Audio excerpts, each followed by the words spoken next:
Итак, мы в эфире. Добрый вечер, мои дорогие. Дайте обратную связь, как меня видно, как меня слышно. Напоминаю, что писать сообщения в чате могут только подписчики нашего канала, поэтому если вы еще не подписались, обязательно подпишитесь, чтобы вы могли иметь возможность оставлять комментарии. И будем начинать наш сегодняшний прямой эфир. Дайте обратную связь, как звук, как картинка. Напишите, из какого вы города, сколько у вас сейчас времени. Напишите, какая у вас сейчас температура за окном.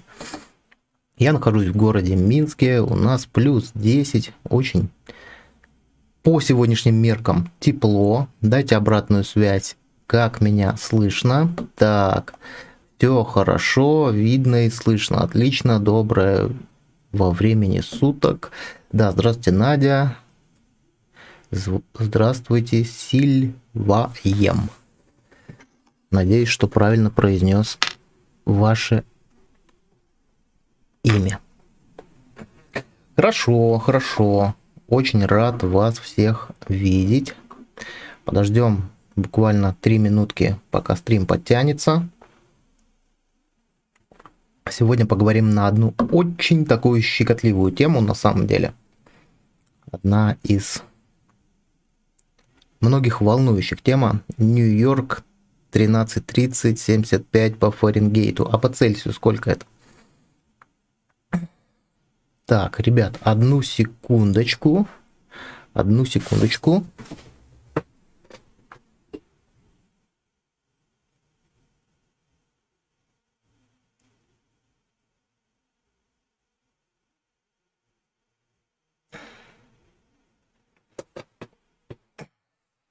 Я отключил лишние источники, точнее пожиратели, лишних пожирателей интернета. Хорошо, как ваше настроение? Напишите. Напишите, как ваше настроение сейчас. И будем начинать наш прямой эфир. Сегодня мы поговорим про манипуляции и поговорим про внушение. Поговорим про манипуляции и поговорим про внушения. Не совсем понятно, как меня слышно. Так, Надя написала, что у нее хорошо. Но будем равняться на Надю. Юрий, хорошего всем восприятия информации.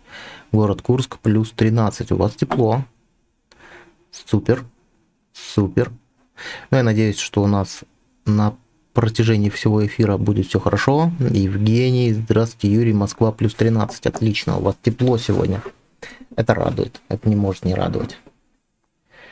Это очень хорошая погода. Ну что, будем начинать нашу прямую трансляцию. Я не знаю, как переводить в Цельсий, но это довольно тепло, почти аж жарко. Хорошо слышно. Отлично, Жека написал, что хорошо слышно. Напоминаю, что чтобы оставлять сообщения в чате, вам нужно быть подписчиком нашего канала. И сегодня мы пообщаемся на тему манипуляций и внушений. Такая довольно щекотливая тема. Многие ее любят, многие ее опасаются, многие ее, скажу так, не знают, как к ней подойти. Слышно отлично. Ну отлично. Я рад, что слышно отлично, и это очень здорово. Ребят, все, кто присоединяется у нас в Инстаграм, у нас в Инстаграм идет параллельно прямой эфир, поэтому я рад вас всех тоже приветствовать. Ну и, пожалуй, начнем. Давайте сейчас попрошу вас немного побыть активными в чате и напишите, пожалуйста, в чат сейчас, что вы считаете манипуляцией, что вы называете манипуляцией, что это для вас такое. Постараюсь сегодня быть на 2 чата, и в Инстаграме, и в Ютубе, и отвечать и там на сообщения. Видео тормозит. У кого-то видео тормозит. Давайте попробуем для Инстаграма специально переключиться на мобильную сеть. Возможно, так будет лучше. Возможно, так будет лучше. Так, добрый вечер из Гродно. Привет, привет, привет. Хорошо, ребята, напишите. Насилие над личностью, да. Соглашусь с вами, что манипуляция это в том числе и насилие. Находиться в позиции сверху – это манипуляция. Давайте еще немного порассуждаем. Мне хочется побольше от вас получить обратной связи. То, что Сергей Иванович, наш новый подписчик, рад приветствовать. Винница, Украина, очень рад. Давайте постараемся внести какую-то ясность, потому что на самом деле под манипуляцией многие люди понимают совершенно разные вещи. Это не хорошо, не плохо, но хотелось бы больше внести ясности. Манипуляция – это когда человек с помощью слов и действий вынуждает меня сделать то, чего я делать не хочу. Отлично, Надя, молодец, супер. Добрый вечер всем. Манипуляция, управление другими людьми. Ну, смотрите, хорошо. Тогда почему такой негативный шлейф у слова манипуляция? Тогда почему такой негативный шлейф у слова манипуляция, если это управление другими людьми? Так, манипуляция – инструмент управления и взаимодействия с другим лицом. Хорошо, задам такой вопрос. А может ли быть взаимодействие и управление другим лицом без манипуляции? Вот давайте таким образом поставим вопрос. Так, кто-то пишет... Татьяна, это способность прибрать к рукам человека и заставить его делать то, что он не хочет. Отчасти соглашусь, здорово, супер. Хорошо, добрый вечер всем, кто присоединяется. Давайте еще немного порассуждаем, что же такое манипуляция, чтобы у нас выработалась некая общая концепция, общая канва, и будем структурировать все ваши ответы, и, возможно, их соединим с моими ответами. То, что я считаю манипуляцией. Так, добрый вечер. Не все хотят делать так, как хочется именно тебе. Все вообще не хотят делать так, как хочется именно тебе. Вот смотрите, у нас тут много зрителей, я уже 3 минуты прошу написать, что для вас манипуляция, и не все пишут. Видите, я плохой манипулятор, оказывается. Добрый вечер. Так, направление внимания, достижение моих целей с помощью внушения. Отчасти, да. Давайте еще порассуждаем. Мне очень нравится, когда у нас такая интерактивная идет работа. Так. Не может. Так, манипуляция, законное управление рабами. Ну, тут можно очень долго разбираться. Ну, во-первых, у нас сейчас нету рабов. Во-вторых, что значит законное управление?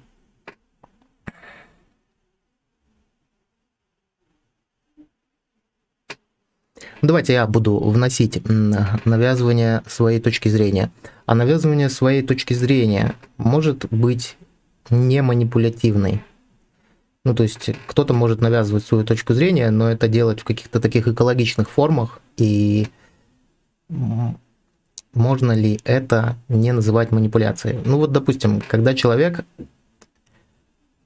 конкретно что-то тебе говорит. Он говорит, но ты не делаешь этого. Он говорит тебе, но ты этого не делаешь. Является ли это манипуляцией? И если он тебе что-то говорит, и ты это делаешь, тоже является ли это манипуляцией? Давайте внесем ясность. Ребят, всех рад видеть, все большие молодчинки, спасибо, что пишете. Рад всех видеть и в Инстаграме, и в Ютубе, везде. Наверное, агрессивное навязывание своей точки зрения. А если человек будет агрессивно навязывать свою точку зрения и будет конкретно вам говорить, чего он хочет, вы можете это делать, а можете этого не делать, можно ли сказать, что это манипуляция? Просто вот этот небольшой тест, почему я сейчас немного трачу время на то, чтобы вы написали, что такое манипуляция, потому что здесь очень много расхождений. Можно донести свою точку зрения так, что человек и не поймет этого. Возможно. Я бы сказал, что то, что сейчас пишет Анна, это про, ну скажем, переубеждение. И на самом деле убедить человека в чем-то, является ли это манипуляцией? Вот напишите, переубеждение является ли манипуляцией? Переубеждение является ли манипуляцией? Как вы считаете? Давайте еще на эту тему немного порассуждаем, потому что это очень важные вещи. Очень важно внести ясность, что считать манипуляцией, а что не считать манипуляцией.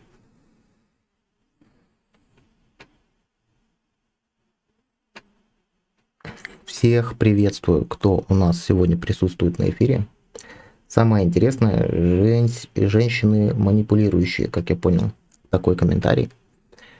Я бы не стал здесь делить на мужчин и женщин, потому что как мужчины, так и женщины могут манипулировать, и в этом ничего такого нету. Так, манипуляция, взаимодействие с другим человеком, направленное на достижение собственных целей. Хорошо, Евгений, тогда поставлю так вопрос. Можно ли взаимодействовать с другим человеком, достигая собственных целей, но не манипулируя им?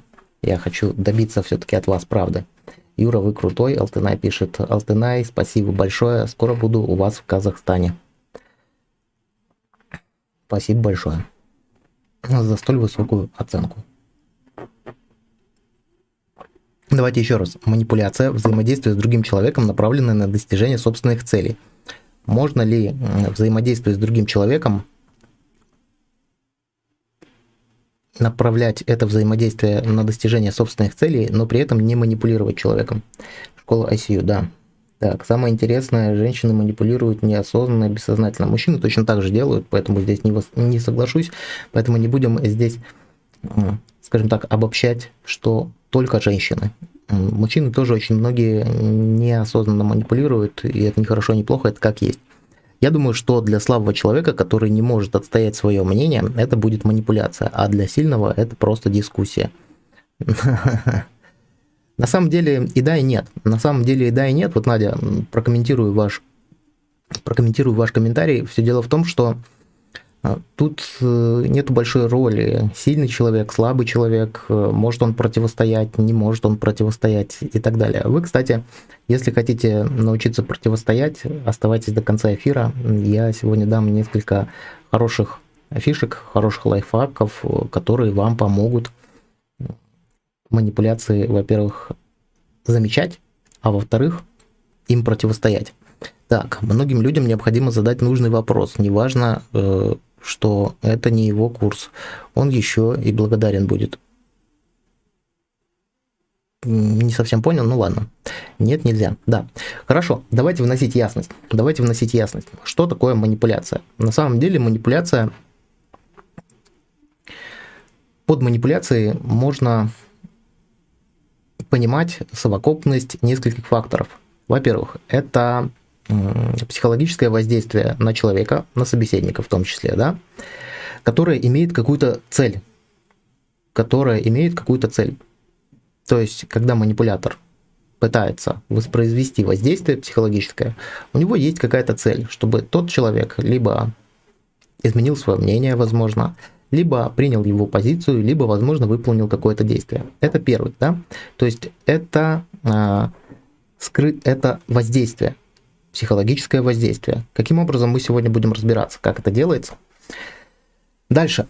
Вторая составляющая манипуляции, она всегда носит насильственный характер. Что это значит? Это кто-то уже у нас сегодня писал в чате, что я делаю что-то против своей воли. Да? Вот подобного рода насильственный характер тоже является одной из составляющих манипуляций. То есть первое – это психологическое воздействие, второе – имеет насильственный характер. То есть я чего-то делать не хочу, но делаю против своей воли. Это вторая характеристика манипуляции. Третья характеристика манипуляции – это ее скрытый характер. То есть человеку, собеседнику не дают что-то в открытую. Ему не говорят в открытую: сделай то, потому что я от тебя этого хочу. Ему очень часто даже не намекают на то, что хотят от него, а пытаются его, можно сказать, с помощью психологического скрытого воздействия принудить к какому-то действию. Так. Юрий, здравствуйте, запись эфира будет, спасибо. Не знаю, будет или не будет. Юрий красавчик, да, Юрий красавчик, согласен с вами. Так, воздействие на объекта, навязывание своих идей. Можно ли навязывать свои идеи, не манипулируя при этом? Я, допустим, уже несколько лет навязываю вам свои идеи через YouTube в том числе, и не считаю это манипулированием. Поэтому здесь такой вопрос. Ну и четвертое. У манипуляции есть какая-то стратегия, либо есть какой-то миф. То есть есть какой-то определенный сценарий. У манипуляции всегда есть какой-то определенный сценарий. То есть манипулятор, он находится в ожидании того, что то, что он вам пытается продать, я назову это так, продвинуть, возымеет над вами какое-то воздействие, и вы выполните по его желанию какое-то действие. По его желанию какое-то действие. Давайте теперь разбираться. Смотрите, 4 составляющих. Первая составляющая – это психологическое воздействие на человека. Вторая составляющая – это насильственный характер. Я чего-то не хочу делать, но делаю. Третья составляющая – это скрытый характер. И четвертая составляющая – это какая-то структура должна быть. Это должен быть какой-то миф у манипуляции, какой-то определенный сценарий. Запомнили? Напишите циферку 4 в чате, если запомнили. Первое – психологическое воздействие. Второе – насильственный характер. Третье – скрытый характер. И четвертое – сценарий. Вот что мы подразумеваем под манипуляцией. Вот что мы подразумеваем. То есть это такая достаточно сложная структура. Нельзя каждое действие человека приравнять к манипуляции. Потому что, ну вот, можно рассмотреть какую-то откровенную агрессию, да, где один человек кричит на другого и указывает ему, что ему делать. Это нельзя назвать манипуляцией, потому что нету психологического воздействия. Оказывается, да. Насильственный характер, оказывается, да. Но нету скрытности и нету какого-то заложенного мифа, нету какого-то заложенного сценария. Поэтому вот открытую агрессию нельзя приравнять к манипуляции, потому что она не скрыта. Так, 4-4 вижу, четверочки пошли, супер, ребят, спасибо, кто нас смотрит в Инстаграме, спасибо всем, кто нас смотрит в Ютубе. Еще раз, пожалуйста, повторяю еще раз. Манипуляция состоит из 4 составных частей. Первое – это психологическое воздействие. Второе – это скрытый характер. Третье – это насильственный характер. И четвертое – у нее есть какой-то определенный сценарий. Надеюсь, что все успели записать, законспектировать или запомнить. Давайте теперь разбираться с самой сутью, как мы попадаемся на эти крючки. Так, четверочки пошли, отлично, супер, спасибо, ребят, большое. Спасибо и в Инстаграме, и спасибо в Ютубе всем. Как это происходит? На самом деле принцип очень простой. Потому что ключевая задача манипулятора – это вовлечь вас в какую-то эмоцию. Почему так важно вовлечь в эмоцию? Потому что когда у нас начинает работать наша лимбическая система, это наш, условно говоря, эмоциональный ум, наш рациональный ум не работает в эти моменты. Вспомните себя, когда вы испытывали какой-то стресс, когда вы испытывали какие-то сильные эмоции, неважно, позитивные или негативные, вы сами прекрасно понимаете, что рациональный ум, расчетливый, аналитический, он где-то в это время отдыхает, его как будто нету. Когда мы испытываем большие эмоции, мы поступаем иррационально. И именно за счет этой нашей функции манипуляции возможны. Именно за счет этой нашей функции, что когда на нас оказывают эмоциональное воздействие, мы не можем принимать взвешенных, рациональных, четких решений. Вот ключевая задача. Ключевая задача манипулятора на самом деле выбить вас из состояния. А когда мы уже начинаем испытывать сильные эмоции, мы начинаем показывать, что мы начинаем показывать. Напишите, когда мы испытываем сильные эмоции, что мы начинаем показывать. Вот интересно ваша обратная связь. Напишите, пожалуйста, в чате, что мы начинаем показывать, когда мы испытываем сильные эмоции.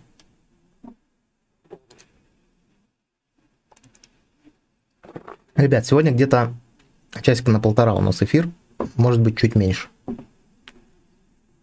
Напишите сейчас в чате, что человек показывает, когда испытывает сильные эмоции. Гнев. Ну, это вы говорите про эмоцию непосредственно.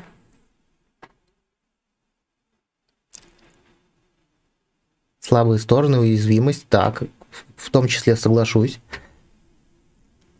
Хорошо, по-другому поставлю вопрос. Какое поведение, свою темную сторону, тоже соглашусь. Какое поведение человек показывает, когда он испытывает сильные эмоции? Так, страх. Страх, ну это вы говорите про эмоции. Показываем страх и панику. Это вы говорите, что вы показываете невербально свои эмоции. Может даже готовность сделать. Все это говорит наш оппонент. Стресс. Так, стресс, понятно. Неадекватная. Да, вот это уже очень близко. Юля, которая у нас в Инстаграме смотрит, Юля пишет, что показывает что-то неадекватное. Какие действия человек показывает, когда испытывает сильные эмоции? Давайте пообщаемся. Жду ваших комментариев. Что его по-настоящему волнует? Не факт, не факт, не факт. Так, стресс, агрессия. Хорошо. На самом деле защита. Защита. Угу. На самом деле ближе всех была Юля из Инстаграма. Она сказала, что он показывает что-то неадекватное. Он показывает, выражусь словами Юли, показывает неадекватное поведение, иррациональное поведение. То поведение, которое ему не свойственно, когда человек находится в нормальном, спокойном состоянии, когда он не испытывает сильные эмоции. Могут быть разные эмоции: страх, стресс, радость, счастье. Да, совершенно верно. Причем не важно, какие эмоции вы испытываете, очень важно, какой силы и величины эти эмоции. Вот это очень важно. Мы поддаемся им и пытаемся исправить положение. Все дело в том, что когда мы испытываем сильные эмоции, мы не можем поступать рационально. Вот ключевая задача манипулятора. Добрый вечер, только зашла, очень приятно, здорово. Хорошо, что вы зашли. Когда мы испытываем сильные эмоции, я вот специально об этом долго говорю, мы не можем вести себя рационально. Мы не можем, скажем так, принимать взвешенные решения. Надеюсь, что все это уяснили. Сейчас перейдем уже к непосредственным крючкам, которые используют манипуляторы. Эти крючки называют психокомплексы, либо эти крючки называют еще тонкими струнами души. Много кто об этом уже говорил, много кто уже об этом писал, но тем не менее мы сейчас постараемся разобрать максимальное количество психокомплексов, которые в нас присутствуют. Ни я, ни вы не исключение, они все есть у нас. Смотрите, когда задевают какой-то наш психокомплекс, человек начинает вести себя иррационально. Он становится некритичным.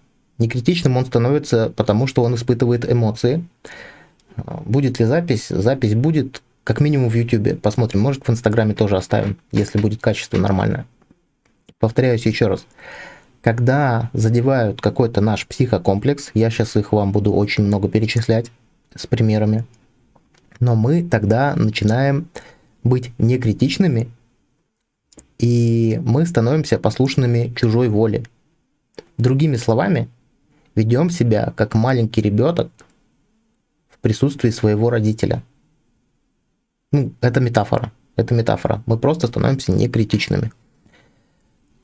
Уловили, в чем смысл психокомплекса? Психокомплекс – это понятие еще вывел Юнг, и он считал, что у психокомплекса есть некое ядро, которое сформировано, скорее всего, в детстве, привито нам, либо какими-то другими способами оно возникло. И вокруг этого ядра психокомплекса есть очень много разных ассоциаций. И первый и самый главный такой психокомплекс, на который может воздействовать манипулятор, этот психокомплекс называется страх. Этот психокомплекс называется страх. То есть, что это значит? Может происходить некое такое запугивание. Ну, страхи бывают разные. Страх смерти, страх болезни, страх за будущее, страх остаться одному, страх не реализоваться и так далее, и так далее, и так далее. Вот даже сейчас я могу с вами манипулировать на страхе. Показать, как это легко делается. А делается это очень легко. Я вас просто попрошу, ребят, вы оставайтесь до конца эфира. Почему? Потому что в конце эфира я буду давать инструменты, как противостоять этим манипуляциям. Ну, если вы, конечно, не хотите постоянно быть жертвой манипуляции в будущем. То есть, что я сейчас делаю? Я строю такую манипуляцию на страхе. То есть, если вы находитесь на этом эфире, то, скорее всего, вам интересна тема манипуляции, интересно понимание, как это происходит, и, возможно, даже иногда вы попадаетесь на какие-то уловки, да, манипуляторов. Я делаю предположение, и, соответственно, из этого предположения могу сделать следующее предположение, что вы хотите научиться этому противостоять. А если вы хотите этому научиться противостоять, значит, вас не устраивает положение дел, которое есть сейчас. И какой страх я здесь пытаюсь вам навязать? Что оставайтесь до конца эфира, а то так и до конца жизни и будете жить под воздействием манипуляторов. Будете проживать чужую жизнь. Это пример. Я вам ничего такого не навязываю, но просто стараюсь максимально привязанный к реальности приводить пример. Спасибо, что послушали меня. Дайте обратную связь, как вам этот пример. То есть здесь мы как бы указываем, скажу по-другому, манипуляция – это работа над болями человека. В том числе, да, мы сейчас как раз это и разбираем. Мы сейчас говорим про психокомплексы. Смотрите, следующий психокомплекс называется любопытство. Тоже очень интересный психокомплекс, и мы очень часто на него включаемся. Это как у маленьких детей. Здесь работает, ну, запомните такую поговорку, которая звучит так: любопытному Варваре на базаре нос оторвали. Почему? Из-за любопытства. Потому что вот у него был такой психокомплекс. Потому что он совал свой нос везде, куда ему нужно или не нужно. Ну, допустим, как это используют в рекламе. Точнее, в сериалах. Или в каких-нибудь ток-шоу. Вам говорят, самое интересное вас ждет после рекламы. Или можно привести такой пример. У меня для вас есть один секрет, который я вам расскажу в конце эфира. Или у меня есть очень важная информация для тебя. Понимаете, как это делается? То есть нам, чтобы заинтересовать очень сильно человека, мы можем воздействовать на психокомплекс любопытства и с помощью такой простой уловки. Ты знаешь, у меня для тебя есть очень важная информация. Вот я вижу комментаторов тут. Аня Тислюк, вы мне в личку напишите потом. У меня кое-что есть вам сказать. Вот, Аня, сейчас напишите ваши ощущения, когда я лично к вам обратился и попросил вас написать в личку, потому что у меня для вас есть, на самом деле, очень интересная и важная информация, очень важное сообщение. Таким образом это работает. Кто? Напишите, пожалуйста, вот мы уже 2 психокомплекса разобрали, это страх и любопытство.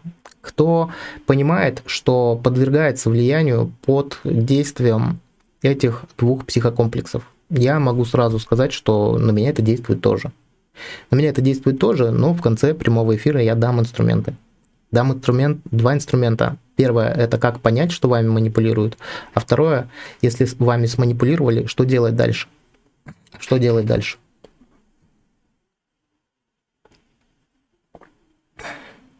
Очень приятно. Хорошо.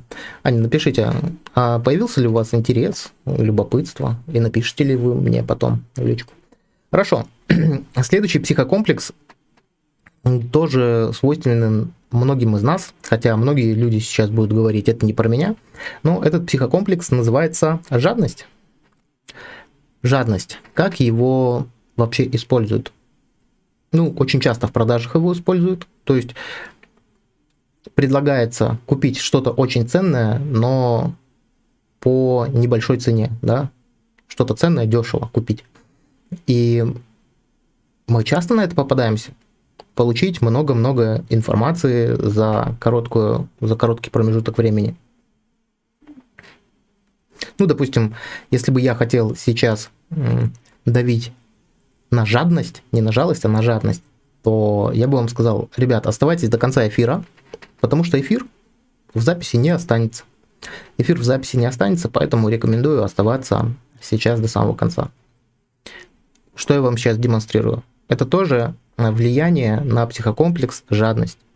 Что сейчас вы получаете что-то очень ценное и очень важное, но вы это можете не получить, если не сделаете какое-то определенное действие, которое нужно сделать вот прямо сейчас оставаться на этом прямом эфире. Вот такая манипуляция, и примеров таких манипуляций на самом деле великое множество. То есть здесь ключевая задача показать какой-то дефицит. Показать какой-то дефицит. Так. Вопрос. Могут ли быть вместе два манипулятора по жизни? Просто интересно. Конечно, могут. Мы все манипуляторы. Чего вы так... Я, конечно, не знаю вас лично, но могу сказать, что все мы в той или иной степени манипуляторы, и сознательно или бессознательно мы используем все эти уловки. Другой момент то, что мы можем это использовать сознательно, да, имея какую-то цель, а можем это использовать, сами не понимая, что мы это делаем. Такое тоже бывает. И ни в одном, ни в другом случае нет ничего плохого. Так, очень приятно. Так, я знал, что вы обратите на меня внимание, правда. Конечно, вы больше всех пишете. Так, я подвергаюсь. Я манипулирую часто, осознанно, иногда нет. И жадность тоже реагирует. Да, жадность реагирует. Так что, друзья, оставайтесь до конца эфира, а то вдруг я после эфира решу, что этот эфир стоит скрыть и не распространять эту важную информацию. Хорошо. Следующий психокомплекс называется чувство превосходства. В чем фокус этого психокомплекса? Смотрите, здесь нам очень важно показать человеку, что он нас в чем-то превосходит. Отсюда все уловки с VIP-тарифами, VIP-залами, VIP-вариантами тренингов и всего что угодно. На самом деле, вы же понимаете, что сейчас этот прямой эфир, он идет для избранных. Какие попало люди сюда не попадут. Сюда попадут только избранные. Видите, у нас в Ютубе вообще комментарии открыты только для подписчиков. Скоро сделаем вообще только для спонсоров. Видите, опять манипуляция жадностью. Что пишите больше комментариев, а то скоро эта возможность закроется. И почему я говорю, что этот эфир для избранных? Потому что те люди, которые хотят разобраться, они будут на голову выше всегда всех остальных. Что я сейчас делаю? Я сейчас манипулирую с помощью чувства превосходства. То есть я пытаюсь вам показать, что вы крутые. Хотя на самом деле считаю, что вы крутые, но тем не менее. Ребят, полезно. И на самом деле, кто, если не вы, поставит лайк этой трансляции? Я верю, что только вы можете это сделать. Только вы. Окей. Ребят, напишите, полезно ли то, что я вам сейчас рассказываю, и отзывается ли это то, как вами манипулируют, либо как вы манипулируете. И здесь не нужно стесняться, мы часто к этим всем примочкам, к этим всем психокомплексам обращаемся, каким-то чаще, каким-то реже. Но самое главное, вообще миссия этого прямого эфира сделать так, чтобы вы просто структурированно понимали о всех психокомплексах и на самом деле отследили те вещи, за которые вас легче всего зацепить. И вот ключевая идея этого прямого эфира Манипуляции чувствуются. Очень полезно, очень полезно. Спасибо, ребят, кто у нас смотрит в Инстаграм. Так, я манипулирую сейчас так низко. Рассмешили про спонсоров. Ну, вы можете продолжать смеяться, но на самом деле все к тому идет, что скоро комментарии смогут писать только спонсоры. О, да, я крутая. Да, согласен. Так, а теперь бунтует внутренний ребенок. Говорит, останьтесь, а я выйду. Протест. Отлично. Очень интересно и полезно. Да, очень полезно. Спасибо. Создатели ТВ-программ, сериалов, наверное, самые главные манипуляторы. Да, на самом деле так это и происходит. В киноиндустрии очень много используется манипуляций, которые именно основаны на тех психокомплексах, которые я вам сейчас перечисляю. Да, мной манипулируют очень легко, постоянно, отлично. Вот, Людмила, теперь вы будете знать, как это происходит, и получите инструменты защиты от всей этой истории. Так, также создатели рекламы. Так, я как ребенок себе... Мной манипулируют мои родители, например, ты выглядеть можешь на 35, но 30 тебе никто не даст. Как отвечать на манипуляции? Отвечать можно по-разному. Мы немножко позже об этом поговорим. Сейчас говорим про психокомплексы, которые есть у нас, и за счет чего мы вообще начинаем впадать в эти эмоции, и за счет чего мы вообще начинаем вестись. Следующий психокомплекс – это великодушие и доброта. Великодушие и доброта. Добрость, щедрость, уступчивость, доброта, щедрость и уступчивость на самом деле в нашем обществе очень ценится и поощряется. Кто любит быть хорошим мальчиком? Кто любит, чтобы его хвалили? Вот напишите сейчас в чате. Кто любит, чтобы о нем говорили, ты такой щедрый? Кто любит, чтобы о нем говорили, ты такой добрый, ты так хорошо ко мне относишься? И на самом деле это тоже психокомплекс, который у нас отключает наш рациональный ум, когда нам говорят нечто подобное. Когда нам говорят нечто подобное, мы тоже начинаем испытывать здесь уже скорее приятные ощущения, но наш рациональный ум отключается.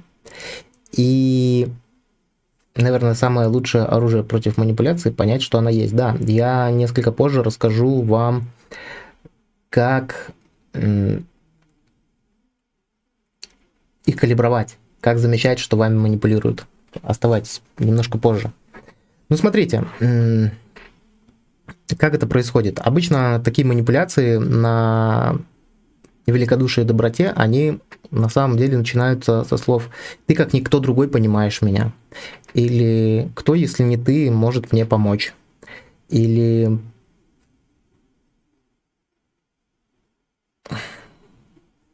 что здесь еще может быть? Ну, вы же такие добрые люди, давайте поможем кому-нибудь. Вот здесь именно на великодушии, на доброте, на щедрости можно легко ловить многих людей. Так, короче, я-то знаю, как начинаю использовать, все окей, но это жестко и мне сложно. Угу, супер эфир, отзывается много, отлично, супер, спасибо. Спасибо вам.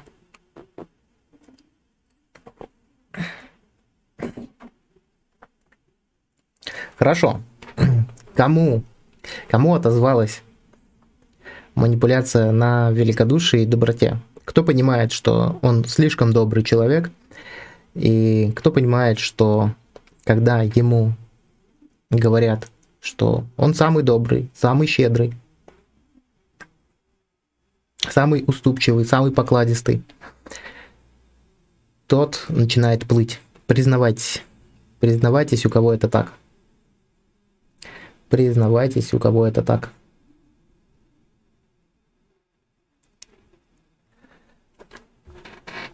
Давайте, признавайтесь.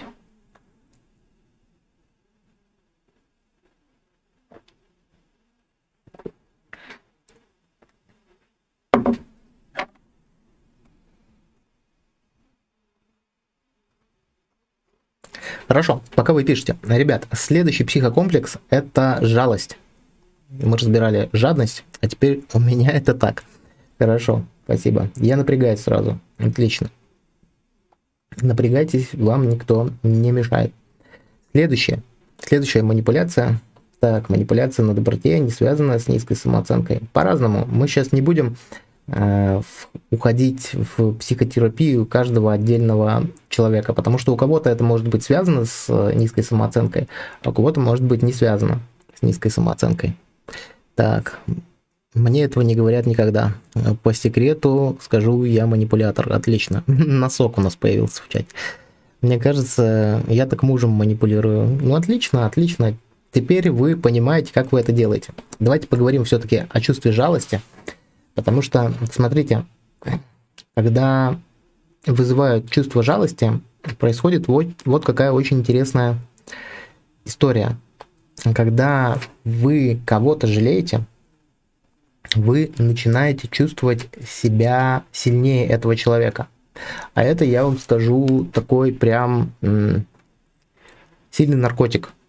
Чувствовать себя сильнее, мощнее, мудрее, осознаннее, крепче, чем другой человек. Вот за счет этого срабатывает манипуляция на чувстве жалости. Да, пожалей меня, пожалей, у тебя же там, дай миллиончик, у тебя же их много, а у меня мало, и так далее. Я по жизни добрый и знаю, как это используют в манипуляции мною.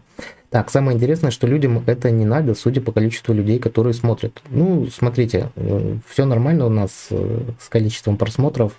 У нас в Инстаграме не такой уж развитый аккаунт, но вы избранные, поэтому пользуйтесь этой возможностью. Тоже, кстати, манипуляция. Манипуляция на чем? На превосходстве. У нас в Ютубе большой канал по сравнению с Инстаграмом, поэтому большая часть людей смотрит в Ютубе. Так, да, это мои любимые фразы, добрые, великодушные, они цепляют действительно глубоко. Бывает, клиентов так своих цепляю, отлично. Так, Юра, ты реально профи, без манипуляции говорю. Ну, это я точно знаю. Я говорю, ты такая классная, у тебя такой опыт, такая ответственная. Это по работе, да, здорово.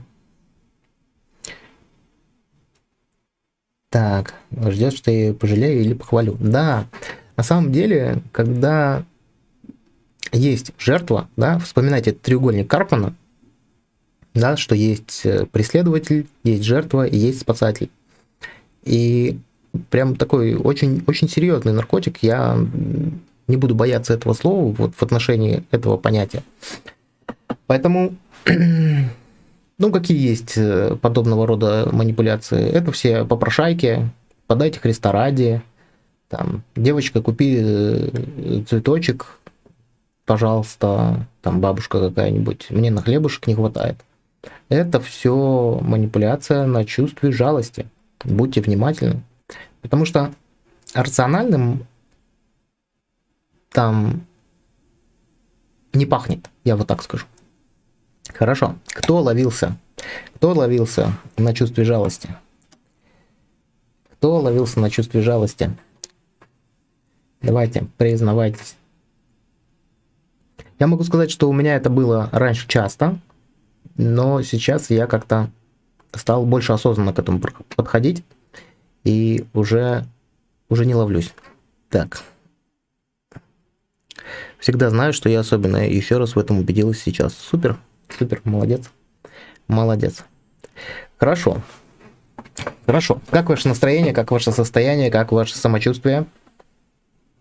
Давайте немножко ручки разомнем, потому что долго сидеть в прямом эфире, можно так потереть ручки, можно себя за ушки потереть. Будете чувствовать себя намного лучше. Будете чувствовать себя намного лучше. А меня ловит мой ребенок. Отлично, отлично. А то я думаю, чего меня тянет спасать всех? Наркотик. Да, это точно. Это безусловно. Вот если вы понимаете, что у вас легко вызвать чувство жалости, то на самом деле это про ваш эгоизм. Это про ваш эгоизм, и вот здесь, на этом чувстве можно легко вами манипулировать. Так, у меня классная, отлично. Отлично. Так, буквально вчера отдала бабушке деньги возле метро и всю еду, что была с собой. Я вас поздравляю. Вы в превосходстве. Вы чувствуете себя сильнее бабушки. Круто, круто, отлично. Привет, я на жалости, на чувство вины, супер. А в таком эфире можно сидеть до утра. Спасибо, опять вы мной манипулируете. Манипуляторов сколько развелось.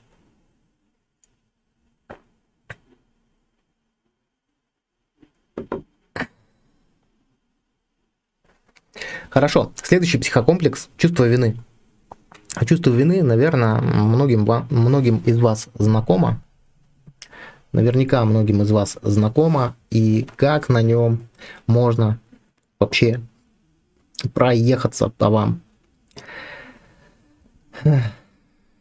Ребят, вот сейчас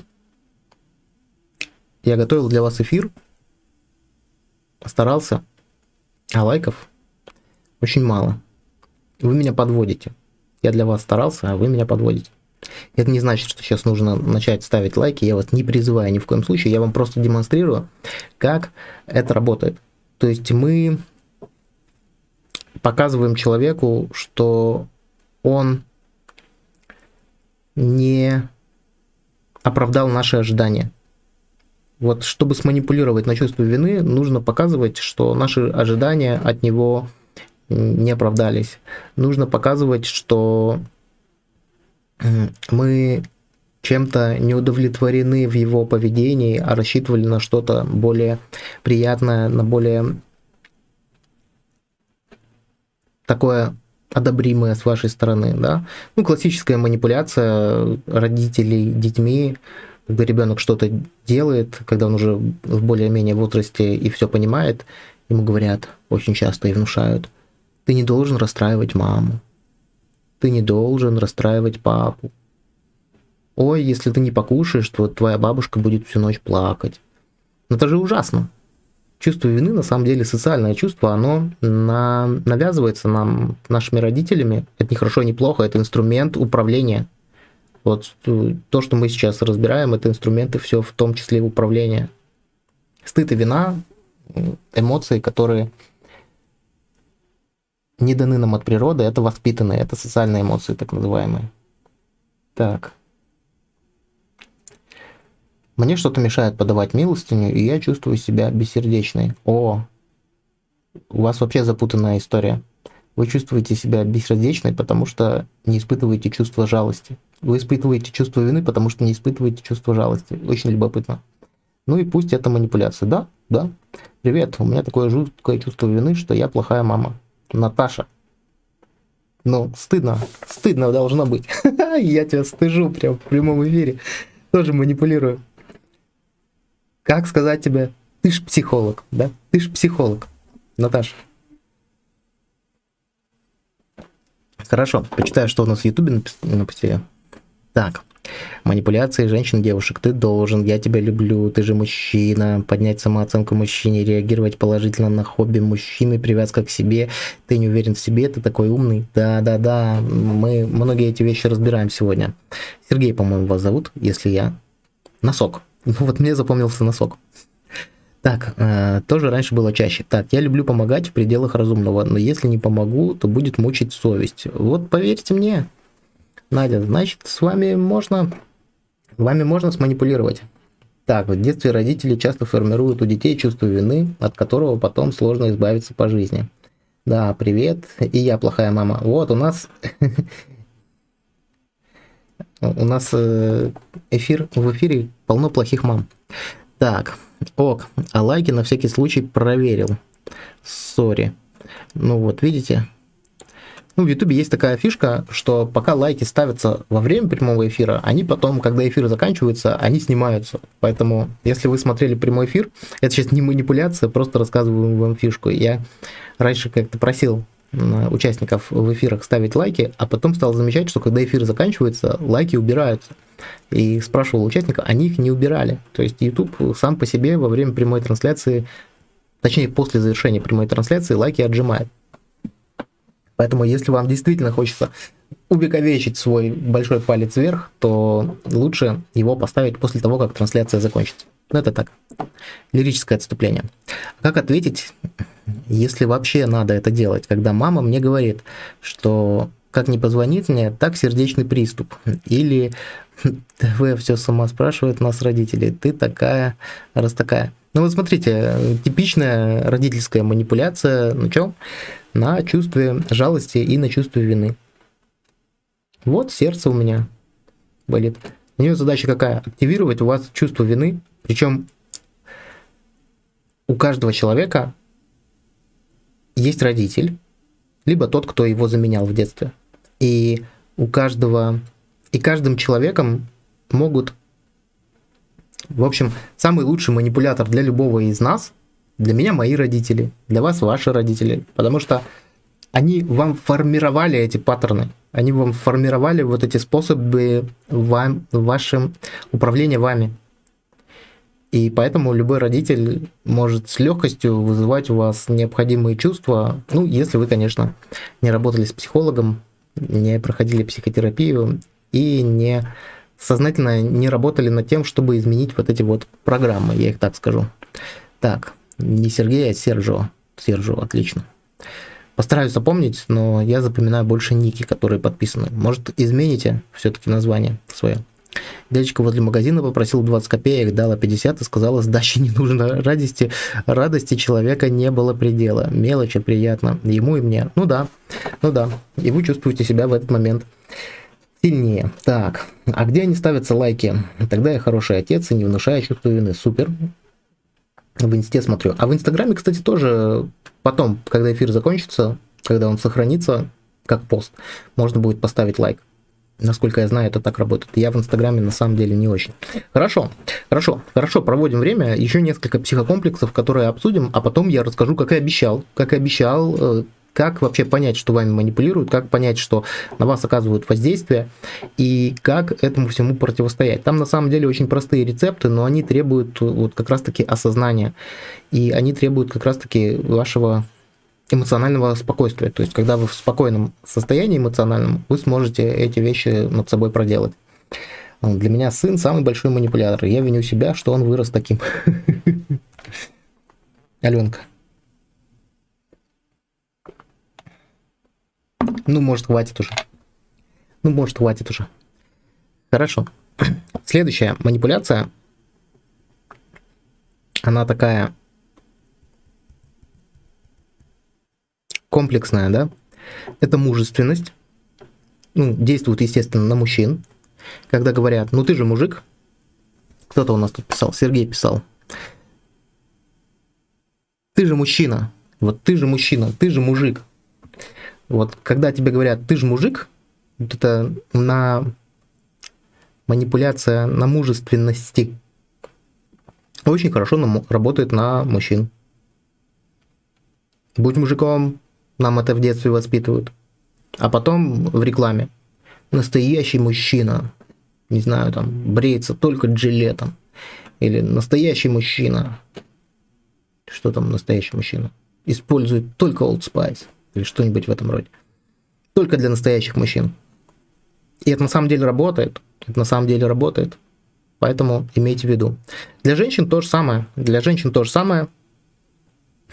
Когда женщине хотят что-то продать, не обязательно продать что-то физически, какой-то товар, а продать, может быть, какую-то идею. Как женщине говорят? Женщине говорят, настоящая женщина может себе это позволить.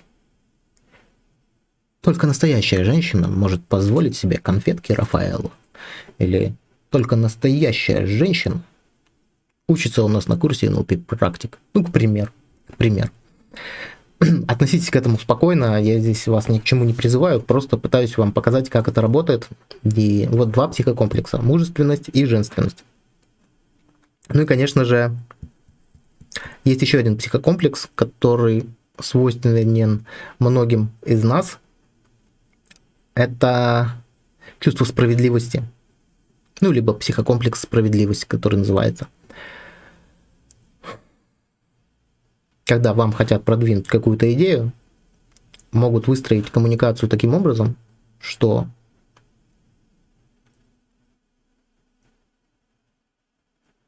что-то с чем-то сравнивают и показывают несправедливость результатов.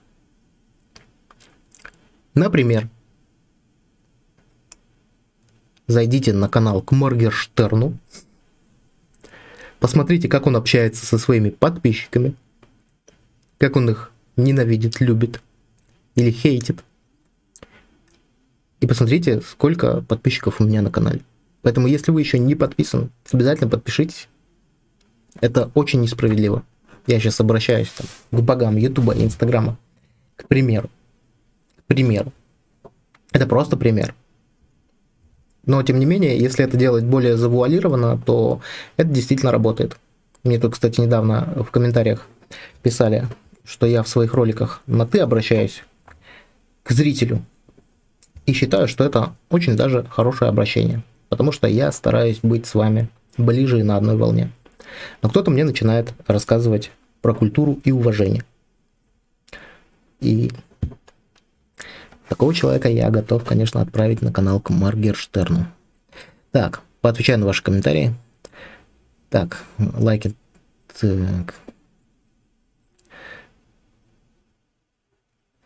Так, перешла и поставила лайк. Жаль, что можно только один. Всегда только полезный контент. Спасибо. Спасибо, Наташа. Настоящий мужчина дарит женщинам цветы без повода. Просто так. Да, вот совершенно верно. Настоящий мужчина. Да, настоящий мужчина. Настоящий мужчина сделал бы так. Шубу у подруги, жены, подарил ей муж, а мне нет. Да, это тоже на чувстве справедливости. Спасибо, Кирилл. Кирилл, с днем рождения тебя, вот прям в прямом эфире, с прошедшим днем рождения, но тем не менее с днем рождения. Поздравляю еще раз, всех благ, здоровья, люби свою жену. Ты же мужик, Кирилл. Будь здоров, ты же мужик. Хорошо, мои дорогие, как настроение, как состояние, как самочувствие? У меня для вас тут еще есть несколько психокомплексов. Давайте идти дальше. Новизна. Следующий психокомплекс называется новизна. Как на него мы покупаемся, как мы на него ловимся. Самый новый iPhone. Самая последняя модель. Самая лучшая последняя разработка. Самые лучшие продвинутые технологии. В этом прямом эфире вы узнаете самые последние новые способы манипуляции на психокомплексах. Ну и так далее, и так далее, и так далее. Это новейшая разработка. Это вообще новое веяние. Вот напишите, кто любит все новенькое. Но этот пример не из моей жизни. У моей шуба есть. Кирилл, не сомневаюсь, что у Юли шуба есть. Кто ловил себя на том, что когда попахивает новизной, он как-то быстро отключает рациональный ум.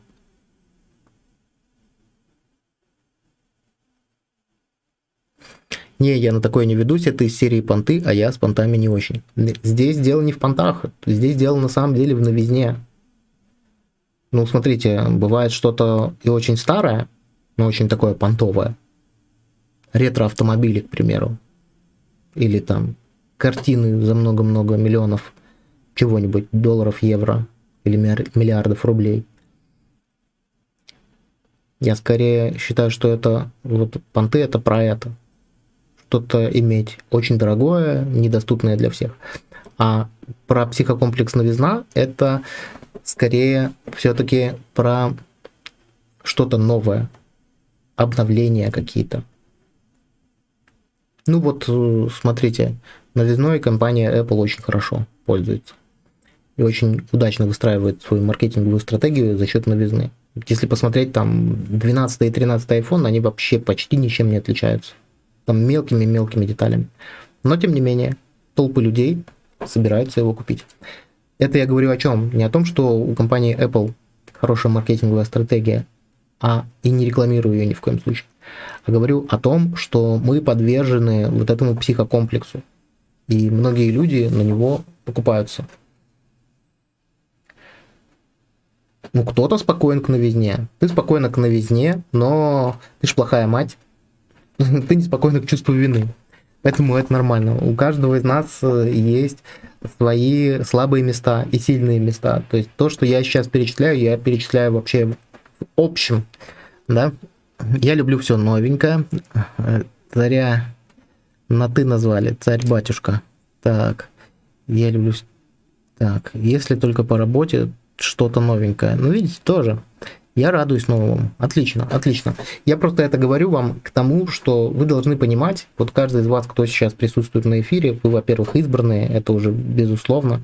Во-вторых, вы должны понимать, что есть вещи, которые на вас работают, есть вещи, которые на вас не работают. И это нормально. Но свои слабые места нужно знать и нужно их зачищать.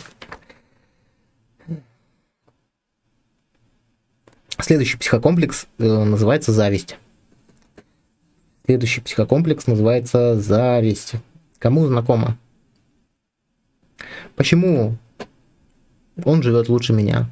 Почему она живет лучше меня? Почему у него там что-то лучше, чем у меня? Когда звучат в голове вот эти вещи, причем когда вот эти рассуждения вызывают сильные эмоции, то имейте в виду, что на вас воздействует с помощью психокомплекса зависть. Кому отзывается про зависть? Кому отзывается про зависть, напишите. Вы просто прелесть, мы избранные. Да, вы избранные, это безусловно. Почему вы так вздохнули? Я, наверное, так вздохнул, потому что мне хотелось вздохнуть. Я так вздохнул, потому что, ну, может, душно в помещении. Не знаю. Хорошо, мои дорогие, идем дальше. Идем дальше. Следующий психокомплекс называется ревность. Наверняка многие испытывали когда-либо это чувство. На кого-то это не действует, но на многих действует. А вы уверены сейчас, что ваша вторая половинка на работе? Или вы уверены, что ваш партнер не ведет с кем-то тайную переписку? И это вызывает жесткие эмоции, сильные переживания. И все, рациональный ум отключается. И здесь, соответственно, можно уже вести вас к тому, что подразумевается и закладывается актором, да, тем, кто выполняет эту манипуляцию. Так, скорее зачислений.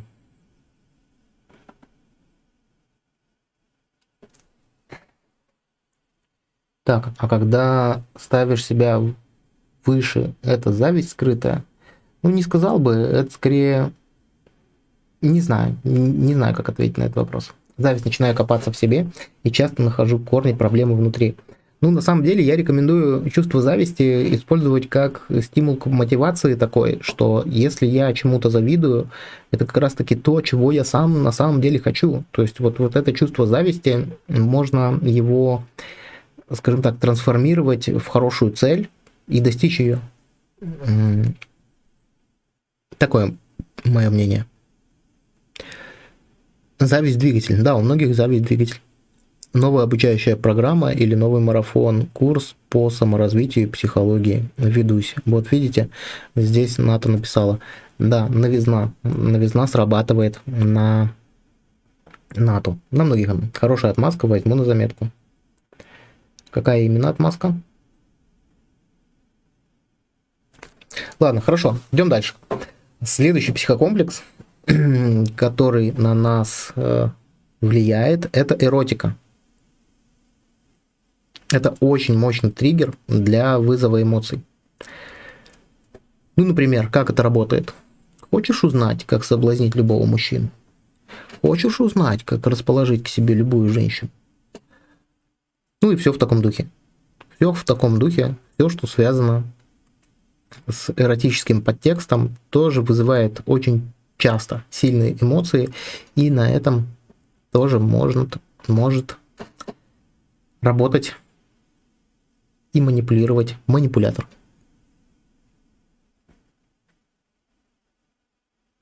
Отлично, отлично. Как вы себя чувствуете? Как настроение, состояние, самочувствие? Мы с вами уже больше часа. Сколько мы уже точно времени? Час и 11 минут. Ну, я думаю, еще минут 20, и мы закончим. Сейчас же будет самое интересное.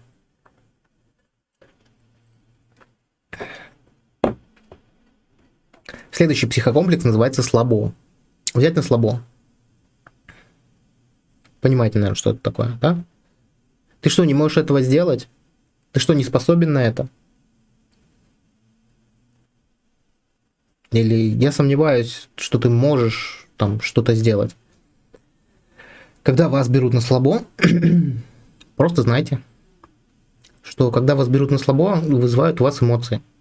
Вы можете на эти эмоции поддаваться, а можете не поддаваться.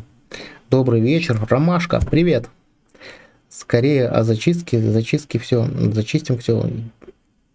Я не понимаю ваше сообщение о зачистке, поэтому либо поясните, либо перестаньте писать через каждое сообщение эту фразу. Хорошо. Никогда не завидую, искренне радуюсь за других. Так, ревность бывает тоже, зараза. Да, это бывает. И на слабо нас тоже очень часто могут брать. Я все это сейчас перечисляю вам для того, чтобы вы понимали, какие в принципе есть триггеры, для того, чтобы вы себе составили некий список триггеров для дальнейшей работы над собой. Потому что дальше я вам сейчас расскажу, что можно со всем этим делать. И главное знать, почему важно составить этот список. Сейчас поясняю. Помните, в начале эфира я говорил такую вещь, что манипулятор воздействует на вас, вызвав у вас сильные эмоции. Когда у нас вызваны сильные эмоции, мы не можем реагировать рационально, мы не можем поступать рационально. Логический ум у нас в этот момент отключен, как по выключателю. Так вот, когда вы знаете, за что вас можно зацепить, когда вы знаете свои психокомплексы, которые у вас, скажем так, оголены, тогда вы можете этому противостоять, потому что вы будете к этому готовы. Вы будете к этому готовы, и вы продумаете уже для себя способы и возможности, как постараться эти эмоции, скажем так, не разрешить им увеличиться до такой непреодолимой силы. Отлично.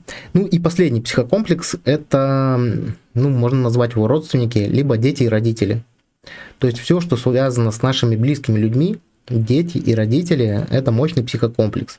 Как говорится, дети наше будущее или родители наше все, родители нам дали жизнь и так далее, и так далее. Здесь тоже на этом психокомплексе отключается ваше рациональное мышление, если вы этому подвержены. Так, мой муж не берется на слабо и ничего не делает. Попробуйте его взять на мужественность. Сказать, ты же мужик. Добрый вечер. Так, зачистим психокомплексы. Да, зачищайте. Теперь понял, зачищайте. Чем больше слушаю, тем больше понимаю, что кругом одни манипуляторы. На самом деле, да. На самом деле, это очень много. Ребят, кстати, дайте обратную связь сейчас. Те, кто смотрит меня в Ютубе, не отвлекает ли вас то, что я отвлекаюсь на комментарии в Инстаграме? А те, кто нас смотрит сейчас в Инстаграме, дайте обратную связь. Включать ли параллельно с Ютубом прямой эфир в Инстаграме? Насколько это вам нормально? Потому что не весь фокус моего внимания сейчас находится в Инстаграме. Я как бы между двумя эфирами. Однако будет полезно, если вы поделитесь этой обратной связью, потому что для меня это важно. Потому что многие люди просят меня, включая параллельно Инстаграм. Хорошо, друзья, есть еще один психокомплекс, о котором я не упомянул. Этого нету в моем конспекте, в моем плане. Но это психокомплекс, который, я бы его назвал компетентность или профессионализм. Компетентность или профессионализм. Дело в том, что когда нам делают намек на нашу некомпетентность, тоже могут очень часто включаться эмоции. Очень часто включаться, причем очень мощные эмоции. И тоже имейте в виду, что компетентность и профессионализм – это такой же психокомплекс. Так, не отвлекает, кого-то отвлекает. Вот видите, мнения разделились. У вас очень хорошо получается совмещать параллельные эфиры. Отлично, спасибо. Видите, кого-то отвлекает. Если кого-то отвлекает, то, тут два варианта. Или я делаю такие эфиры в Инстаграме, либо я их вообще не делаю. Поэтому выбирать уже вам. Сейчас почитаем, что ребята написали в Ютубе. Так, отлично. Все окей, ничего не отвлекает. Отлично, не отвлекает. Нет, не мешает. Отлично. Хорошо. Тут же поймите, друзья мои, такую историю, что ну, сам кайф находиться, во-первых, в прямом эфире, общаться посредством чата. Это одна история. Ну, а дальнейшая история, что эфир, он длинный, и когда люди уже смотрят записи, они скорее его не смотрят, они скорее его слушают. Это тоже нормально, поэтому для тех, кто любит послушать фоном, прямые эфиры в том числе и с этой целью тоже проводятся. Не отвлекают, всем нужна помощь, больше слушателей, больше счастливых людей. Отлично, мне нормально, отлично. Рад за вас, благодарю вас за искреннее понимание. Хорошо, теперь поговорим о причинах. Ребят, причины, почему нами могут манипулировать. Первая причина, мы уже об этом говорили, это низкая самооценка. Это одна из причин. Вторая, а как насчет адекватности? А как насчет адекватности? Это тоже психокомплекс? Я не знаю. Когда обвиняют в неадекватности, да, тоже может. Ну, смотрите, если вы периодически считаете, что с вами не все в порядке, и таких людей много, которые считают, что с ним не все в порядке, и вам кто-то намекает на вашу неадекватность, это может сработать как психокомплекс и вызвать серьезные эмоции. Да, это может работать как инструмент манипулирования. Отлично. Я думаю, что ответил. Так, вторая причина. Вторая причина, почему нами могут легко манипулировать, это неумение сказать «нет». Вторая причина – это неумение сказать «нет». И таких людей тоже очень много. Третья причина – это чувство вины за поведение других. Вот здесь вдумайтесь. Чувство вины за поведение других. Для кого-то это может показаться, конечно, странным, а для кого-то это на самом деле является большой проблемой. Для кого-то это является очень большой проблемой. Когда человек себя ведет некрасиво, неадекватно, не так, как положено, не так, как мне хотелось бы, не так, как принято, а мы из-за этого чувствуем себя виноватыми. Это тоже частая причина, по которой мы становимся жертвами манипуляций. И четвертая причина – это боязнь общественного мнения. Что такое мужественность? Мужественность, если говорить в контексте психокомплекса, это когда давят на то, что ты не являешься представителем своего, как это в биологии говорится, своего подвида. Да? Не являешься, как будто тебе хотят показать, что если ты мне не купишь шубу, ты не мужик. Или нормальный мужик бы уже давно купил шубу, или нормальный мужик уже давно бы там в морду дал кому-нибудь. И так далее. Здесь очень много вот таких вот провокативных манипуляций. То есть человек может не хотеть драться, но если ему сказать, что нормальный мужик уже 10 минут назад бы дрался, то, скорее всего, здесь этот человек, у него могли так подняться эмоции, чтобы он начал делать то, что ему пытаются встроить. Так, у меня 3 причины первые работают. Хорошо.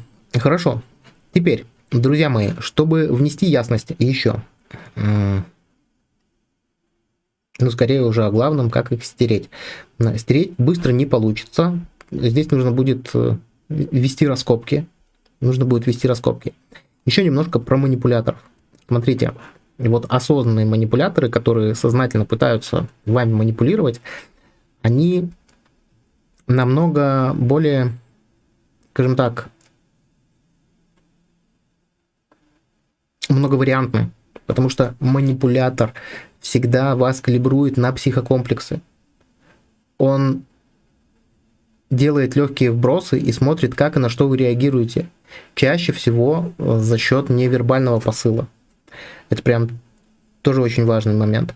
И манипулятор, он очень гибкий, потому что он не ищет готовых решений.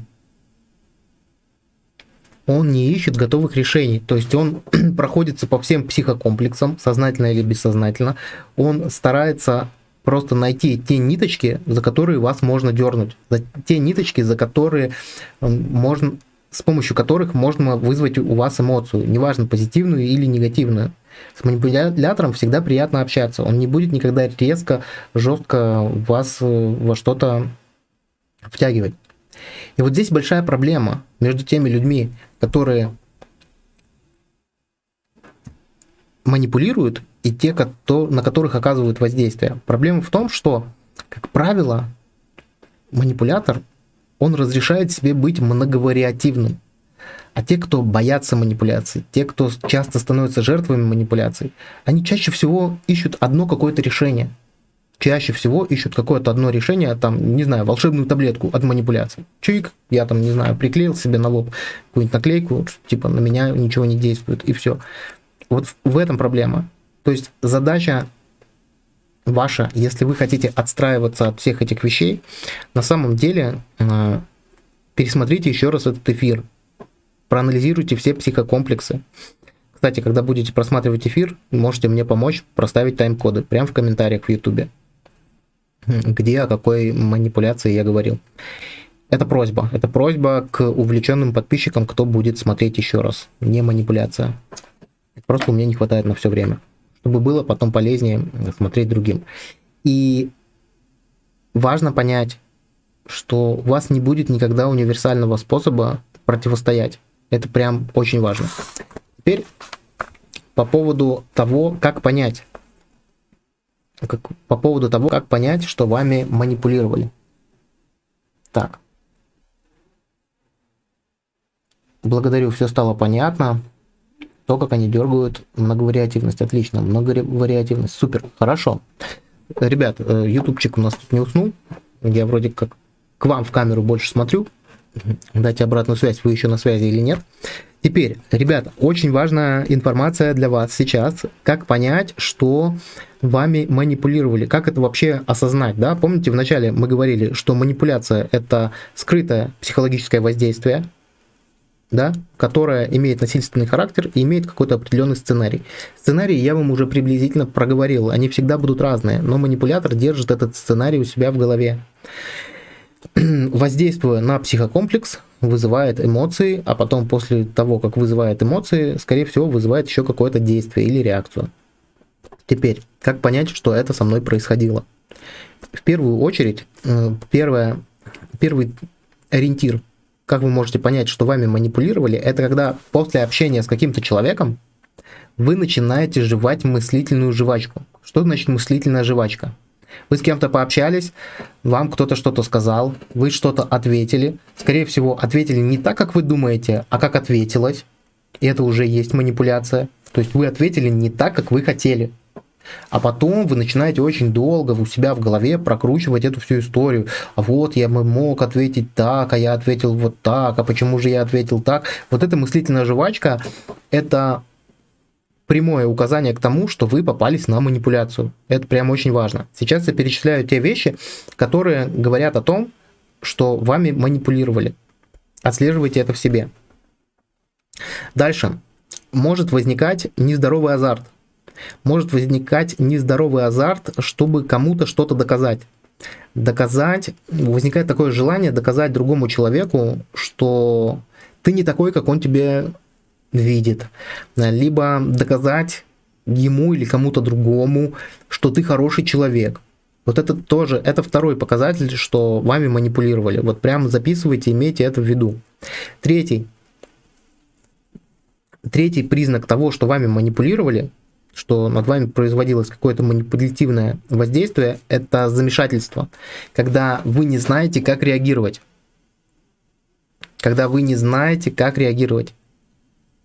Вот замешательство. Вам что-то сказали, а вы провалились в транс, и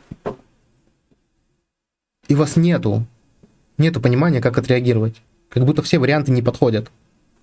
Эмоции вызывает манипулятор. Эти эмоции в голове не дают покоя. Да, они не дают покоя, совершенно верно. Ну и четвертый признак тому, что вами манипулировали, это вина, это обида и стыд. Стыд, обида, вина. Все социальные эмоции, которые у нас воспитываются. Теперь, ребят, так, если это со мной происходило, значит, я протянул этого человека. Нужно найти позитивное намерение. Возможно. Так, откуда манипуляторы все это знают? Их кто-то обучает, или они такие талантливые рождаются? Ну, смотрите, эти вещи на самом деле, они возникают очень часто бессознательно, да, многие люди вообще невротики, да, и, скажем так, не в совсем здоровых условиях они растут, и, понимаете, если родитель демонстрирует какую-то модель, то мы, как ребенок, мы обучаемся первые годы жизни за счет подражания. И в первые годы жизни идет период импринтинга, когда у нас происходит запечатление, либо научение с первого раза. То есть многие манипуляторы, супер-профи-манипуляторы, они этому специально не обучаются, но за счет того, что они сняли модель поведения своих родителей, их манипулятивного воздействия на них же самих, то они как бы работают эти вещи бессознательно. А мы уже психологи, НЛперы, мы уже пытаемся разложить вот это все по полочкам и объяснить, как это работает. Скажем так, сделать достоянием других. Вот ходят на подобного рода эфиры, а потом говорят, где они этому учатся. Вот здесь и учатся. Когда вы знаете технологию, когда вы знаете, как это происходит, вы ее можете воспроизводить, и вы можете этой технологии противостоять. Манипуляторы все это делают бессознательно, неосознанно. Нарцисс, психопат, социопат. Да, совершенно верно, вы пишете. Но не все это делают неосознанно. Многие люди это делают сознательно. Поэтому вот сейчас, в чем фокус этого эфира, на самом деле, он заключается в том, что мы те вещи, на которые мы велись, либо которые мы делали бессознательно, наша задача их осознать. Давайте теперь, как этому всему противостоять? Как этому всему противостоять? Так. Если после общения с манипулятором чувствую себя очень устало, ну, значит, вам, скорее всего, манипулировали, да? Ну, азарт доказать не всегда же. Ну, часто. Я вам скажу так, часто. Если вам что-то хочется доказать, то вас вызвали эти эмоции. Ваше уже дело доказывать или не доказывать. Так, недавно такое произошло. Я человека оценил как простой, наивный, но вредный. И он зацепил меня фразой «Ты хочешь сыну зла?» И я сорвалась. Ну вот видите. Видите, вы сорвались. Так, мыслительная жвачка часто бывает после общения с родными, когда ты не можешь ответить им то, что хочешь, чтобы не было ссоры. Вот видите, здесь уже мы говорим про фрустрацию, да, когда я хочу что-то сделать, но не делаю. Вот это подавление идет. И здесь ваша задача просто осознать, на какие психокомплексы ваши родные воздействовали. Это прям тоже вас очень сильно продвинет. Дальше, давайте разбираться. Просто это человек, но не НЛПер. Да, не обязательно этот человек будет НЛПером. Все правильно, все правильно. Окей, что делать, чтобы ослабить силу влияния вот подобного рода игры на ваших струнах? Первое. Научиться замечать в себе вот эти вот вещи, о которых я сказал только что. Мыслительную жвачку, азарт, замешательство и эмоции. Научиться замечать в себе. Это первый шаг. Когда вы научились это замечать в себе, второй шаг, точнее не второй шаг, вот когда вы это уже замечаете, когда вы уже понимаете, что это происходит, вам уже легче с этим справляться. Дальше, следующий момент, когда непосредственно в процессе разговора, очень крутая фишка, предельно простая, поэтому и крутая, это взять паузу. Когда вы чувствуете во время общения, что у вас накатывают эмоции, неважно, хорошие или плохие, позитивные, приятные или неприятные, вы можете всегда взять паузу. Если вы понимаете, что вы сейчас на эмоциях не сможете принять грамотное решение, не сможете обдумать что-то, вы можете взять паузу. В любых переговорах это воспринимается нормально. Вы берете паузу. В разговоре с женой, в переговоре с бизнес-партнером, где угодно. Мне надо подумать. Я сейчас не могу принять решение. Запомните эти две фразы. Они могут спасти жизнь. Мне надо подумать, я не готов сейчас принять решение. Берете паузу, и потом уже, когда эмоции отпустили, вы можете осознавать эту ситуацию. Если те вещи, которые вы чувствуете с эмоциями, с чувством вины, с мыслительной жвачкой, вызывает у вас близкий человек, здесь нужно найти слова, если вы хотите продолжать развивать отношения с этим человеком, вы можете сказать этому человеку о своих эмоциях. Только не ты меня бесишь, да, можно сказать маме, ты меня бесишь. Это плохо сработает. А можно сказать, я сейчас злюсь, либо я сейчас бешусь от твоих слов. И поверьте мне, тот человек, если он это делает бессознательно, я сейчас говорю про близкий круг, если он это делает бессознательно, вы ему поможете это осознать. В большинстве случаев это поможет. Но иногда о своих эмоциях сложно сказать. Только надо говорить, я не на тебя злюсь, а я сейчас просто злюсь. Тогда будет работать. Юрий, мне нравятся ваши эфиры, то, что вы втягиваете в процесс мыслительный. Спасибо. Так, добрый вечер. Пропустить слова манипулятора мимо ушей. Не всегда это получается, вот в чем дело. Я понимаю, что это классный способ пропустить слова, но не всегда это получается. Так, по факту сказать, не манипулируйте мной, вы приказываете мне не подчиниться вашим словам. Еще один гудок с твоей платформы, и твой зубной состав двинется сделать разрыв шаблонов. Понятно, ладно. Говорила, не помогает. Ну, хорошо. Говорила, не помогает. Вы сейчас это тоже на эмоциях на самом деле говорите. Как мне кажется. Я могу глючить, но мне кажется, вот сейчас уже эмоции пошли. Обида уже пошла. Дальше. Еще одна фишка, как если в процессе, если вы понимаете, что именно цепляет, если вы понимаете, что именно начинает действовать на вот эти вот ваши тонкие струны, вам нужно изменить состояние. В НЛП мы это называем разбивка состояния. А чтобы разбить состояние, самый простой способ разбить состояние – это изменить положение тела.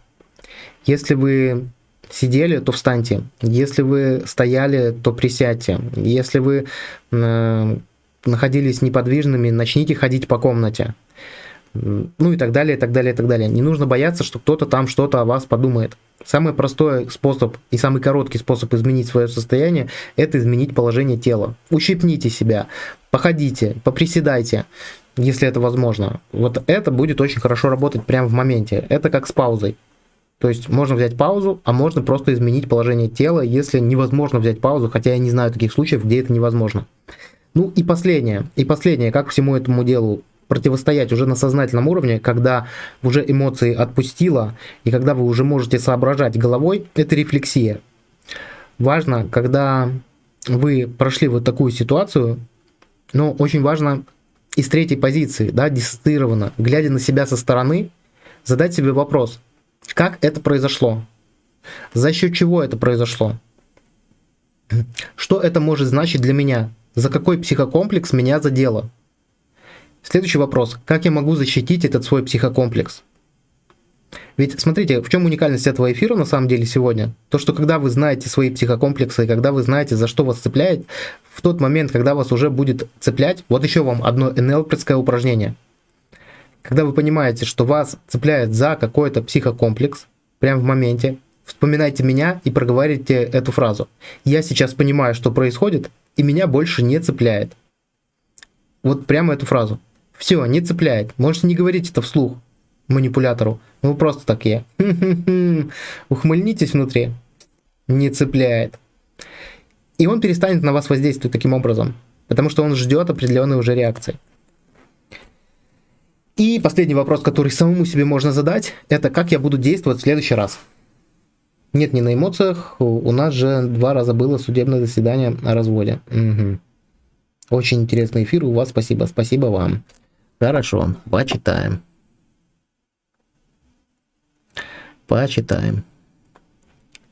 Так, окей. Я скажу, я злюсь на тебя, мама. Вот видишь, какая ты, и что делать? Еще раз повторю, для тех, кто в танке. Не надо говорить человеку, что вы на него злитесь. Можно сказать, мама, я на тебя злюсь. Это плохой вариант. Стоп вариант. А хороший вариант, я сейчас злюсь. или я сейчас испытываю злость. Просто обозначить, что вы сейчас испытываете. И это сработает. Хорошо. Юрий, спасибо большое за ваш труд. Спасибо и вам большое. Так, разрыв шаблона на лбу после короны. Так, не будем это зачитывать. Да, он сам... Так. Сейчас мы, знаете, что сделаем? Сейчас мы...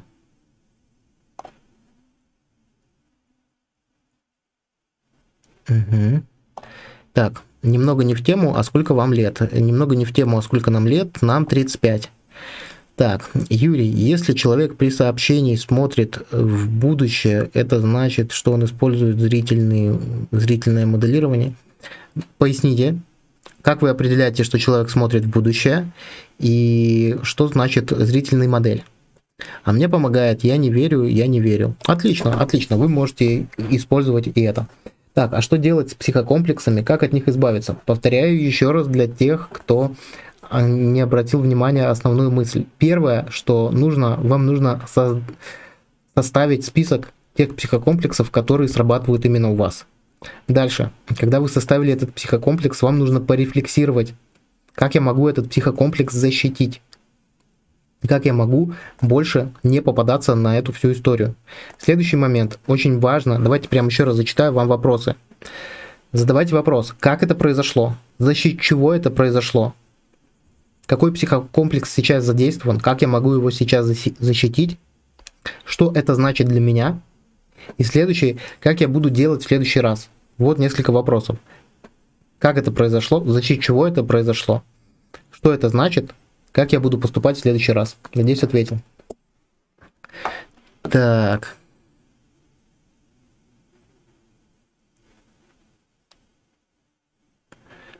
Так. А чего ты удалил его? На очко сел? Он сел на очко? Ну, возможно. Я просто не люблю, когда хамят. Вот и все. Он уже не первое сообщение недопустимое пишет в чат. Поэтому я удаляю. У нас здесь достаточно культурная компания.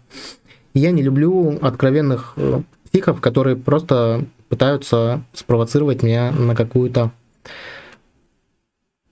ерунду. Каким приемом определить неосознанную манипуляцию? Какими приемами определить неосознанную манипуляцию руководителя? Вы хотите определить, что вами манипулируют, или вы хотите определить и показать ему, что он неосознанно манипулирует? Вот здесь такой вопрос. Отвечать манипулятору спокойно. Да, смотрите, когда мы отвечаем... Ведь задача манипулятора изменить наше эмоциональное состояние. Когда он видит, что наше состояние эмоциональное не меняется, он начинает искать другие ключи. И в конечном итоге, если мы не реагируем, то он перестает делать даже попытки. Какая манипуляция используется, если собеседник пристально смотрит тебе в глаза? Никакая. Человек может смотреть тебе в глаза, потому что ему нравится смотреть тебе в глаза. Люди еще общаются глазами. Никакая манипуляция не происходит. Есть люди, которые не смотрят в глаза. Чаще аудиалы не смотрят в глаза. И это тоже нормально. Это тоже нормально.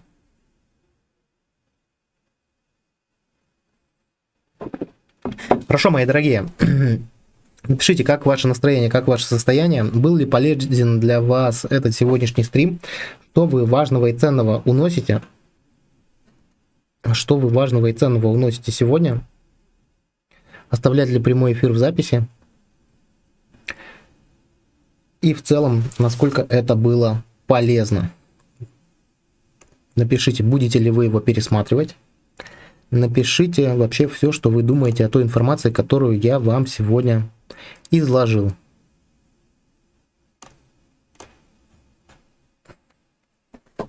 И будем заканчивать. Так, плохим слушателем, тогда манипулятору неинтересно становится.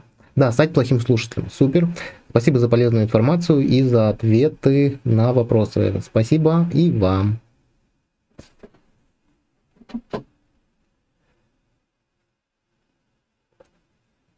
Вот, Серджио что-то тоже удалил свое сообщение. Так, при общении твой собеседник смотрит в будущее, например, в 22 год. Я верю, будущее будет успешным. Это как... Я не понимаю самого вопроса. Это какая моделирование визуальное? Что это значит? Это какая моделирование визуальное? Не понимаю смысла вопроса. Да, спасибо, был очень полезен, очень интересно. Обязательно оставлю записи, пересмотрю еще раз. Спасибо за полезный эфир. Я всегда пересматриваю. Супер, спасибо вам. Классно. А часто стримишь? Стримлю раз в неделю по четвергам в 20:30 у нас прямой эфир в YouTube. Сейчас посмотрим, может быть, сделаем практику еще и будем параллельно пускать в Инстаграме. Каждый четверг в 20:30. Иногда у нас разного формата эфиры, и бывают вот такие контентные, и бывают у нас экспресс-коучинг. Это первый и третий четверг месяца. В следующий раз у нас будет экспресс-коучинг, где вы сможете звонить прямо в прямой эфир, это касается Ютуба информация, и задавать свой вопрос, запрос обозначать, и я буду помогать вам в нем разбираться. Посмотрите, мы уже 2 экспресс-коучинга провели, по-моему, очень даже такие хорошие эфиры получились. Поэтому в следующий раз будет 4 ноября экспресс-коучинг, а подобного рода эфир у нас каждый четверг. Так, законспектировала, и мне зашло особенно про то, что жертва ищет одно универсальное решение. Вот, к сожалению, люди хотят... Вот жертва настолько жертва, что не хочет пошевелить головой, извилинами своими, и поискать для себя множество способов решений. Так, эфир, спасибо. Так, насколько манипуляции в отношениях муж-жена считаются нормальным явлением? Ну, я считаю, что этого очень много... Судить о нормальности сложно, но смотря на каких чувствах манипулируется, да, и я считаю, что это не совсем взрослые отношения просто. Так, как измениться, если привыкли, что удобно, всегда вы... Так, проще оборвать эти связи с людьми из прошлого. Можно и так сделать, если вы можете это сделать. Так... А коучинги дорого стоят? У меня коучинг, одна сессия стоит 3500 России. Дорого это недорого, я не знаю, решать вам. Так, всем доброй ночи и хорошего продуктивного дня завтра. Спасибо. Аудиальное, визуальное или кинестетическое? Что визуальное, аудиальное или кинестетическое? Вы попробуйте сформулировать весь ваш вопрос сейчас в какую-то единую концепцию, потому что у вас какие-то обрывки. Мой там кто-то, собеседник смотрит в 22 год. И что вы от меня конкретно хотите, чтобы я вам что конкретно пояснил? Постарайтесь, вот пока я еще в эфире, написать ваш вопрос, чтобы я его понял и постарался ответить. На самом деле, вот грамотно задавать вопросы, это тоже очень важный навык. Юрий, спасибо за эфир, много полезной информации, все супер, спасибо. Теперь понимаю, где манипуляция, отлично. Так... Манипуляция может быть полезной и нужной. Ну, смотрите, манипуляция может быть полезной и нужной. Но я не знаю, в каком случае. Смотрите, манипуляция носит насильственный характер, и манипуляция скрыта. И это воздействие психологическое. Возможно, в каких-то критических случаях это вопрос какой-то внутренней справедливости для каждого человека. Ну, например, если... я буду общаться с человеком, который хочет спрыгнуть там с какого-то этажа, тем самым завершив свою жизнь, то, наверное, я буду использовать все способы, экологичные и неэкологичные, чтобы заставить его не делать этого. Не знаю, будет ли это полезно или не будет полезно. Может быть, для меня и для общества это будет полезно, а человек там, не знаю, всю жизнь мучается, и ему хочется. Понимаете, это очень субъективно. Очень субъективно отвечать на этот вопрос даже не скажу. Так, сохрани, с удовольствием пересмотрю. Когда будешь пересматривать, оставь комментарий. Просто космос, у вас энергетика просто чудесная. Я вдохновилась. Спасибо вам большое. Каша в голове. Пересмотрите эфир с ручкой и блокнотом, и все устаканится. Я тоже конспектировала. Спасибо большое за вашу работу. И вам спасибо. Можете, кстати, конспекты сбрасывать в наш телеграм-чат, и они там будут, я думаю, тоже многим будет полезно, и посмотрите ваши конспекты. Видно, формулировать лень ей мысль. Может быть, как определить, кто кинестетика, аудиал, визуал. Первая глава моей аудиокниги «Путь НЛП практика» у нас на канале. Там подробно об этом. Там подробно об этом. Посмотрите еще запись первого дня марафона NLP практик. Там тоже об этом есть. Чтобы не тратить эфирное время и не отвечать 1851 раз на один и тот же вопрос. Юрий, спасибо за эфир, спасибо всем. Ну что, мои дорогие, будем отключаться. Инстаграм, вам большой привет. В Ютубе еще немножко побуду. Будем завершать нашу прямую трансляцию в Инстаграме. Всем спасибо.